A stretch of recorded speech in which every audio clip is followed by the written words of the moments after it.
ஓம் நமச்சிவாய. அதாவது முக்கியமான விஷயம், இந்த கருப்பையா அவர்களுக்கு அடுத்த ஜென்மம் கிடையாது, அவ்வளோதான் முடிஞ்சது. இந்த ஜென்ம சாபல்யம் அப்படின்னு சொல்லுவோம். அதாவது சம்ஸ்கிருதத்தில் நான் சொன்னாலும் என்ன அர்த்தம்னா, இந்த ஜென்மத்தோட உங்களுக்கு எல்லா விதமான பாவங்களும் கழிஞ்சிரும்.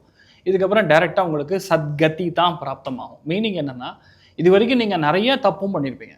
கருப்பையா அப்படிங்கக்கூடிய பேருக்குரிய ஸ்தானமும் இப்போ ஓடக்கூடிய நட்சத்திர சூக்ஷமும் சந்திரனுடைய கிரக நிலையும் பார்க்கும் பொழுது ஏகப்பட்ட விஷயத்தில் தப்பும் நடந்திருக்கும். நிறைய நீங்கள் உங்களையே மாற்றின்னு இருப்பீங்க.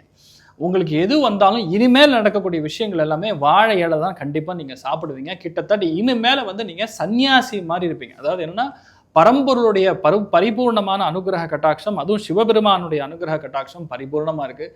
இனிமேல் உங்களுக்கு நடக்க வேண்டிய எல்லா விதமான நல்ல விஷயம் நடக்கும். பணங்காசுக்கு தட்டுப்பாடு வராது.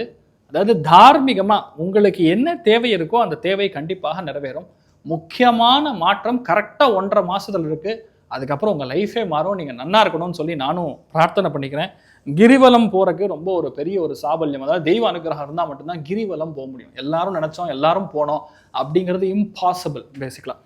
அதுக்குன்னு ஒரு டைம் இருக்குது. அதுக்குன்னு ஒரு என்ன சொல்கிறது, அந்த அந்த ஒரு நாடி ஓடினா மட்டும்தான் நீங்கள் போக முடியும்.